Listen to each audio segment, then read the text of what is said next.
வணக்கம். எனக்கு வாழ்க்கை கொடுங்க. இப்படிங்கிற இந்த விஷயம் இன்னைக்கு தமிழ்நாடுல பயங்கரமா ஒரு சர்ச்சைக்குரிய ஒரு விஷயமா இருக்கு.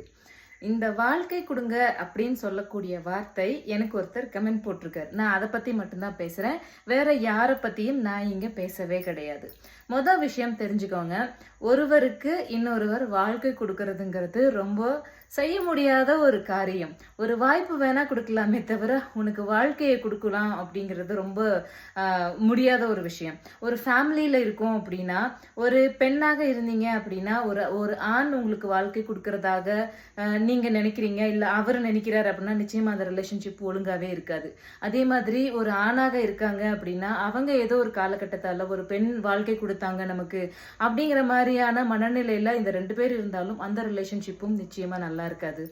2 பேரும் விட்டு கொடுத்து ஒருத்தருக்கு ஒருத்தர் புரிஞ்சுக்கிட்டு இந்த வாழ்க்கை